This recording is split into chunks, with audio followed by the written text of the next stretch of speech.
Class 6 विषय हिंदी पाठ 6 cycle की सवारी। इस पाठ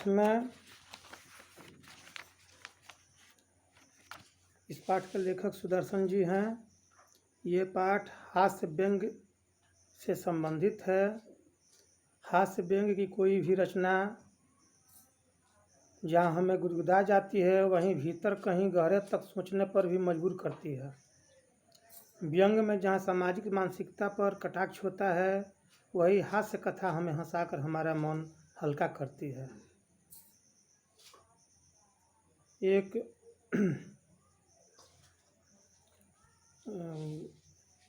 लेखक कहे हैं कि हार मत मानो, हमेशा अगला मौका अवश्य आता है। इसका मतलब ये है कि ये जो साइकिल की सवारी करने वाले हैं, जो सीखने वाले हैं, उनके साथ अनेक प्रकार की मजबूरियां सामने आई है, परंतु ये हार नहीं मान रहे हैं, पुनः उसको पुनरावृत्ति करते आए हैं। इसी के आधार पर यह पाठ है। कह रहे हैं कवि कि भगवान ही जानता है कि जब मैं किसी को साइकिल की सवारी करते या हारमोनियम बजाते देखता हूँ तब मुझे अपने ऊपर दया आती है। सोचता हूँ भगवान ये दो विद्याएं भी हमें खूब बनाई है, एक से समय बचता है, दूसरी से समय कटता है, मगर तमाशा देखिए हमारे प्रारब्ध में कलयुग में ये दोनों विद्याएं नहीं लिखी गई है। प्रारब्ध की बात है ये।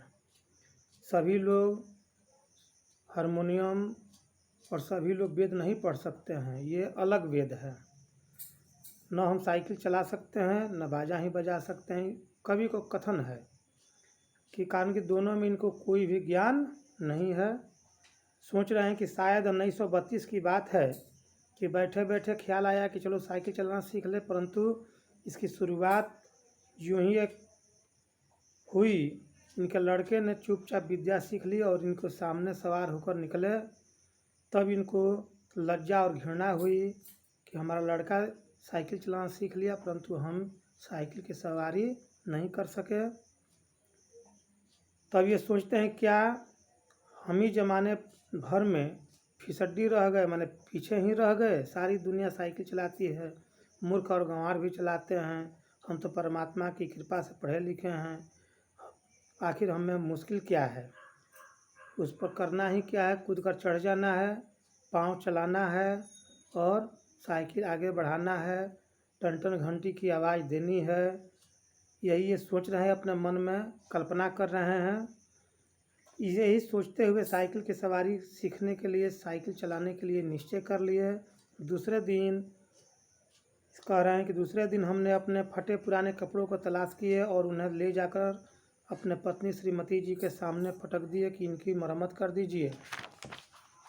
मगर श्रीमती जी पहले पूछ रही है कि बताइए इनको क्या बनेगा।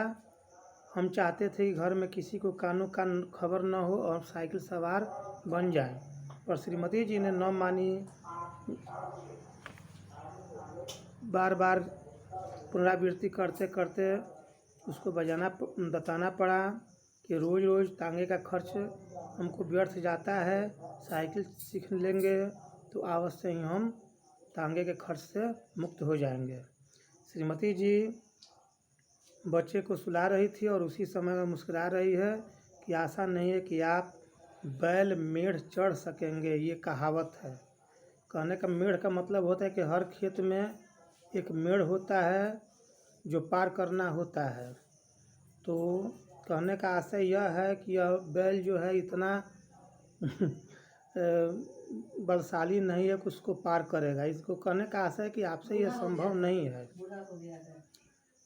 खैर इतना कोई बात नहीं है, कपड़ों को बनाना है तो बना देना है। आखिर साइकिल एक दो बार गिरेंगे या नहीं और गिरने से कपड़े फटेंगे या नहीं।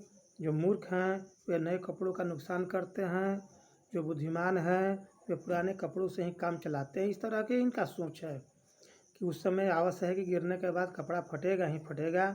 इधर हमने बाज़ार से जम्बक के 2 डिब्बे ले लिए और चोट लगने के समय में इलाज करने के लिए,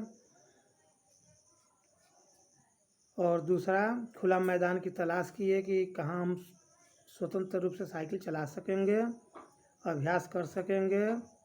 इतना व्यवस्था करने के बाद अब सिखाने वाले के लिए उस्ताद खोजना पड़ेगा। ये सब तरह की धुनें इनके मन में बैठ रहा है। इतना ही में इनके मित्र एक हैं लक्ष्मी नारायण जी आ गए और बोले भाई क्या बात है, आप आइए हम आपके साथ शतरंज खेलेंगे। लेकिन इनको ये सिर हिला करके कहते कि नहीं साहब, मुझे आज तो नहीं मन करता है, यदि जी चाहे तो क्या करें। यह कहते कहते हमारा गला भर गया, तिवारी जी का दिल पसीज गया और हमारे पास बैठकर बोले भाई मामला क्या है, स्त्री से झगड़ा हुआ है या कोई अन्य बात है। हमने कहा तिवारी जी भैया कहाँ क्या कहे, सोचा था लाओ साइकिल की सवारी सीख ले, मगर अब कोई ऐसा आदमी दिखाई नहीं दे रहा है कि जो हमें साइकिल की सहायता सिखाने में करे। इस तरह की बात करते करते तिवारी जी एक उस्ताद खोजने के लिए स्वीकार कर लिए और इसके बाद ये दूसरे दिन के लिए इनसे बोल दिए कि आपको दूसरे दिन हम उस्ताद बुलाएंगे और आपको साइकिल सिखाएंगे। यहीं तक मैं विराम करता हूँ। अगले दिन इस पाठ को हम पूरा करेंगे और ये पूरा लंबा पाठ है इसलिए आज पूरा नहीं हो सकता है और आप लोग पूरा इस पाठ को पढ़ करके ध्यान में रखेंगे। इसके बाद मैं धन्यवाद करता हूँ। धन्यवाद।